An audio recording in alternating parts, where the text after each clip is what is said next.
for the open mic. Um,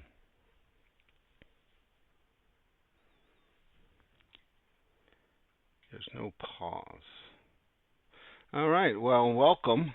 Welcome to Virtual Thursdays Dire Literary Series. After 4 weeks off, we're opening 2026, and our feature tonight is Sara Lippmann. And let me talk a little bit about Sara, if I can get her bio up. We're a little rusty apparently. There we go. Ta-da! All right, and that's Sara's new book, by the way. It's coming out in May, Hidden River, and that's available for pre-order. And we'll probably be talking about that. And there is Sara, and this is all on saralippmann.com. She is the author of the novel Lech in the story collection Doll Palace and Jerks, and of course I just mentioned The Hidden River. Her fiction won the Lilith Fiction Prize and has been honored by the New York Foundation for the Arts, and her nonfiction has appeared in The Millions, Washington Post, the Chicago Review of Books, the Lit Hub, and elsewhere. So there's a lot of great and additional stuff you can read if you go to Sara Lippmann, two P's, two N's, .com. And I just want to get right to our wonderful author, Sara. So take her away. Hi, Hi. Tim. Hi, Hello. thanks for having me. That was so lovely. Nice of you to show off my brand new website, which was just designed by Beth Hahn. So I'm thrilled to see you share that. I'm happy about that. It's good to be here. How's everyone doing? Everyone's great. So we look forward to hearing a brief reading from you, and then there'll be a Q&A. You can put your questions in the chat for Sara, and I'll ask them to her when we're all done. Yeah, okay, sure. So I'm actually not going to be reading from Hidden River, which is coming out in May. But I'm going to do a little show and tell. So my short story collection Jerks was just re-released last month with this new cover. And so I haven't done any events or anything with it, but this press sort of went mason jar kind of. They closed shop and then they kind of resurrected themselves. But in the meantime, I moved my collection to Tortoise. So yeah, so I figured, why not just read a short story from the old new book. And so that's what I'll do. And then we can chat. So I'm just going to read the first story in the collection, which is called Wolf or Deer. When it rained, we played Would You Rather on the cabin floor. It was a game of tough choices. Would you rather eat sand or ash? Have snakes in your bed or spiders in your ear? We sat in a circle, knees touching, passed around potato chips that fit in our lips like duck bills. Would you rather drink your own pee or cow pee? Cow pee is a luxury beverage in certain parts of the world, Cynthia said. She got her period at age 9 and lorded her womanly knowledge over the rest of us in bunk 12. I was not yet a woman. Not in my part, said Marjorie. She blew her bangs. Here's one. Would you rather go cannibal or starve to death? No brainer, Sasha said. I'd totally eat you. A couple of squeals, a smashing of pillows, and the game took a turn. Eat or be eaten? Would you rather it in the ass or mouth? How about a pearl necklace? Cynthia moaned. She pressed her breasts together so the top spilled out from her V-neck, large enough to be their own person. I stared. Stop staring, she said. She wove toilet paper between her toes, shook a nail polish. We were 14. Bad skin and braces and too much hair. Hand job lessons with the shaft of a curling iron. We licked juice powder raw, stained tongues a cherry red. I stood up. The floor creaked. Going somewhere? Marcy Stein said. Everyone laughed. MC Hammer played from the boombox. Rain pelted the roof. Activities were canceled. No swim, no archery. I stepped into my clogs without socks, mumbled something about my little sister. Homesick, I said. The screen whipped shut behind me. Outside, camp smelled of sewage as if the septic tank had burst, intensifying as I stomped uphill, mud splattering, heels sinking into the earth. Fuck my little sister. My little sister was made for this place. My little sister was having the summer of her life. Instead, I ran to the gardener's cabin. He was not Israeli, but had an Israeli name, which meant wolf or deer. He was 23 or 25, scruffy, too old, but still in college because he'd had Hodgkin's lymphoma, had been this close to death. Now he was better, although his eyes were ashen, his skin a mustard yellow. I wondered if his disease would return, if it was still there, hiding somewhere dormant inside him. He lived alone in a row of huts called the Hutch. That June I told my parents, "You can't make me." Camp was a sports camp and I hated sports. "Watch us," they said. When I got back, I'd have 2 homes, not one. My parents said it like, ta-da, I was witnessing cell division, the miracle of mitosis. What did I know from planting and watering and watching shit grow? At home, we had a fish, but you can't split a fish. At camp, I took gardening. Side by side, we worked, hands in the earth, long and rectangular as a funeral plot.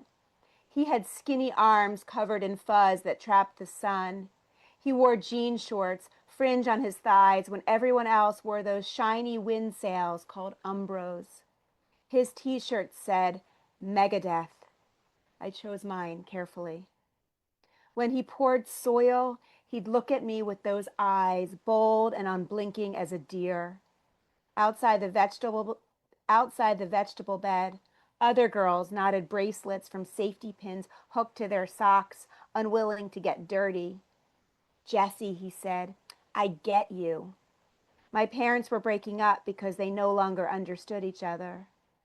Sometimes he'd pick me up and carry me across his shoulders down the hill like a canoe, like he might toss me in the lake and paddle me off in the sunset.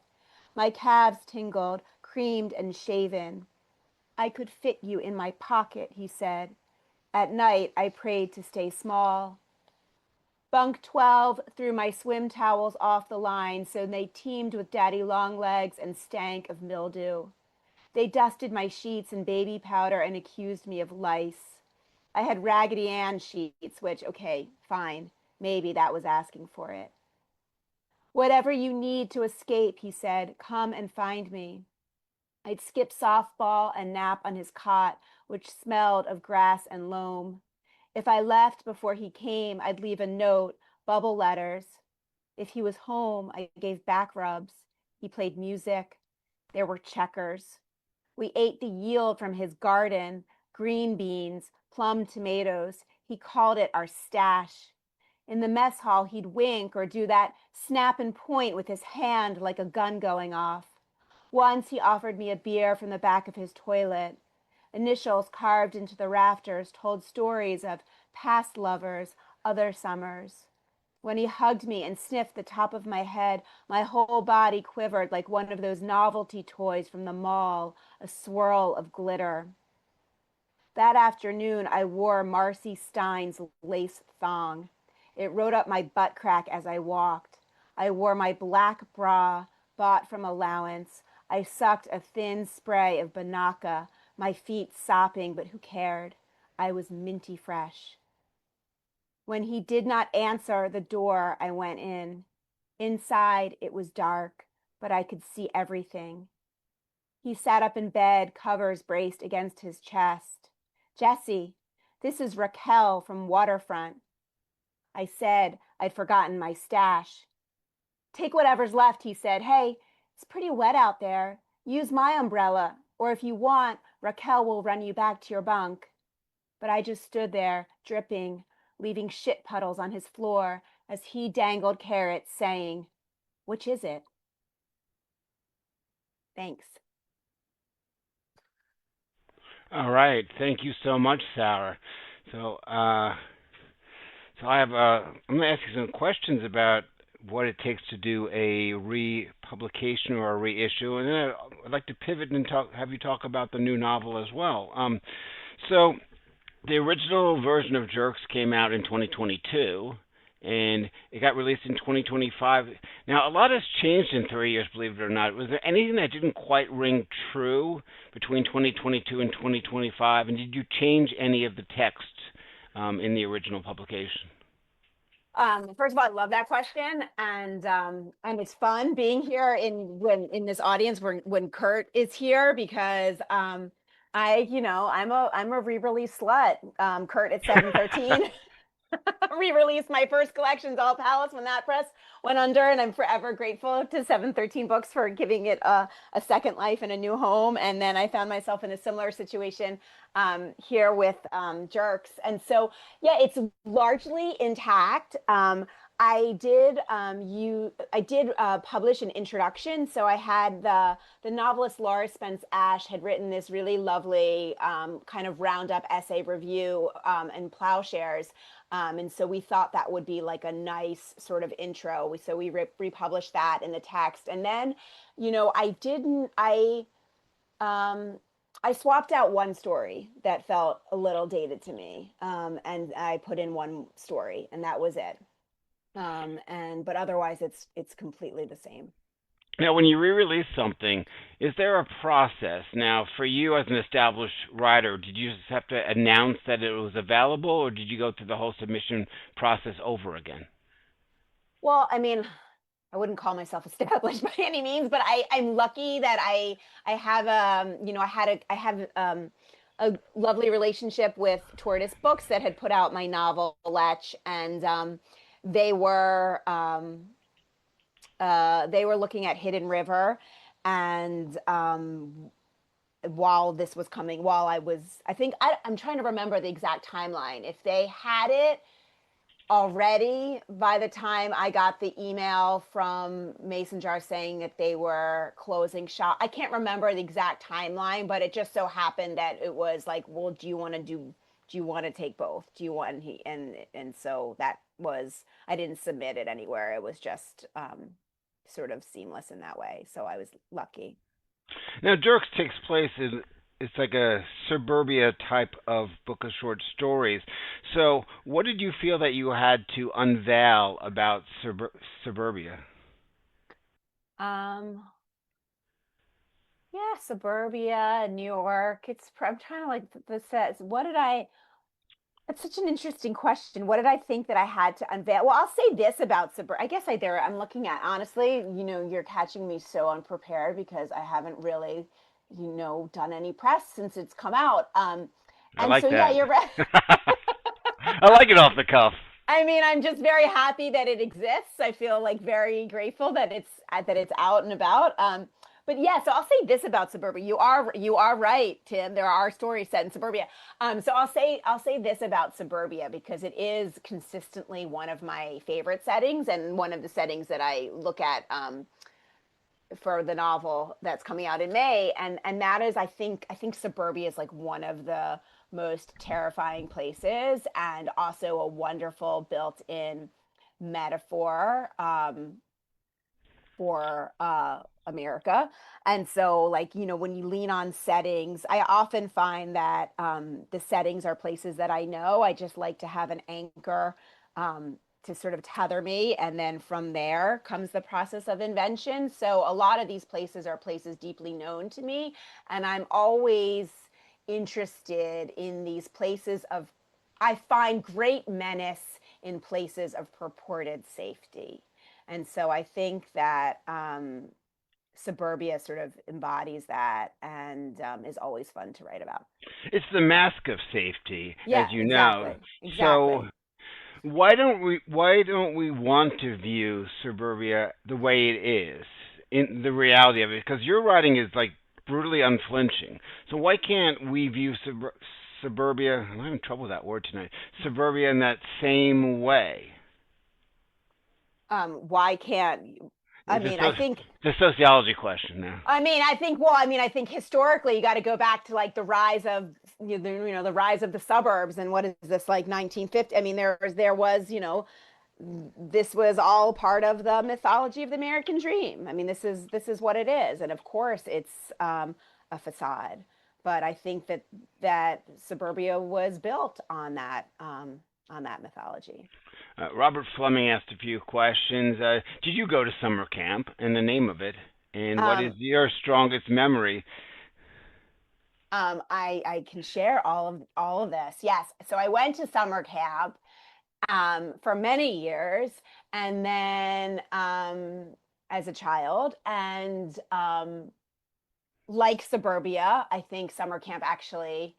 I actually have a story coming out next month, I think, in Michigan Quarterly Review that also returns to the milieu of summer camp. Summer camp, like suburbia, is also one of those built-in settings that it's like everything is supposed to be rosy and it can be really dark. But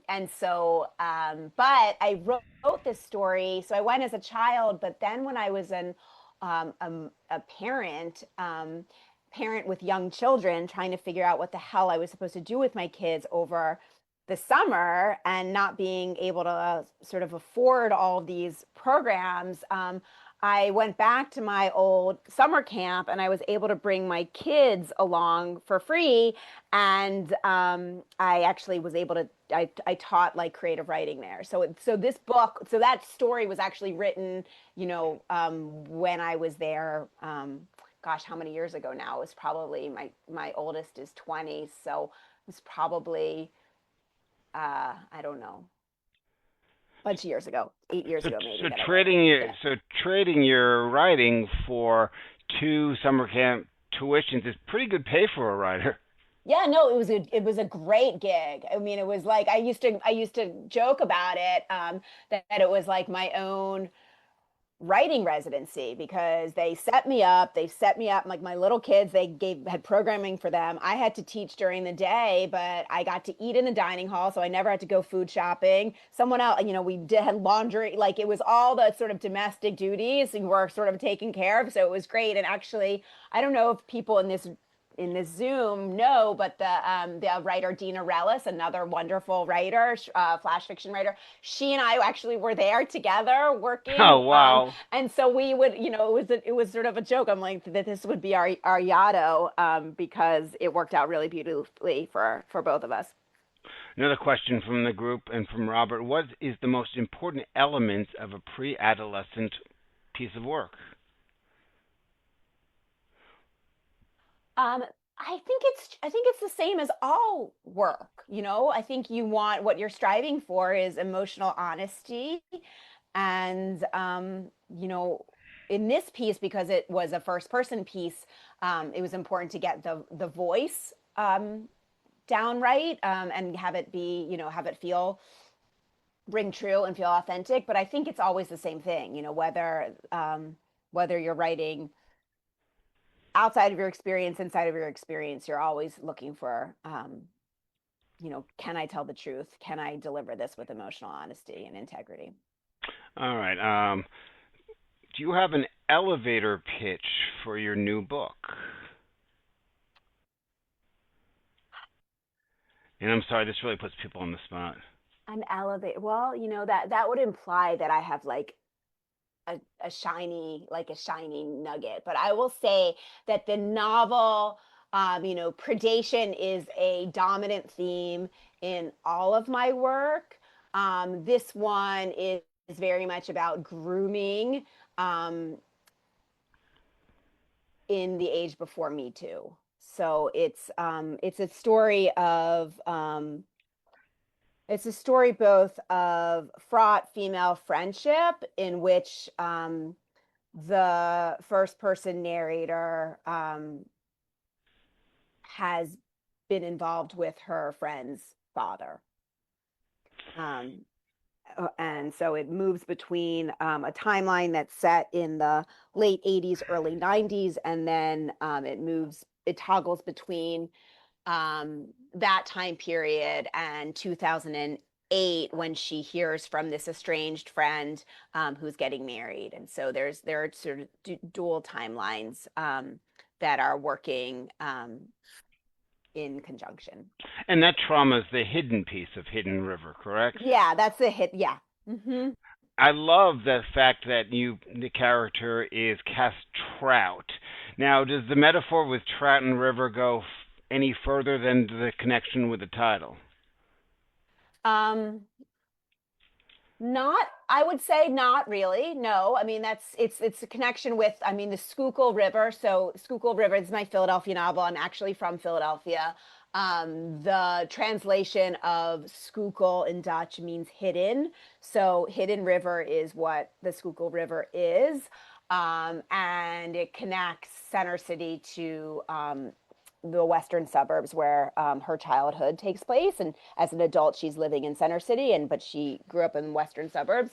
And so yeah, so the river has some prominence, but no, the name, it's, I mean, it's ironic to be talking about Hidden River now this week. I haven't formulated as you can tell, I haven't formulated pithy responses yet, but I will say that that Cass, now while she is named for Mama Cass, Mamas and the Papas, the predatory father with whom she becomes involved with sort of turns her on to the Grateful Dead and starts calling her Cassidy. And so actually Bob Weir's, probably most famous song, Cassidy, has some serious play in this book. So to answer your question about names, it's really the first name that has more thematic resonance than the last name. Now, I'm struck by this, and if I'm off base, just say no and we'll leave it as such.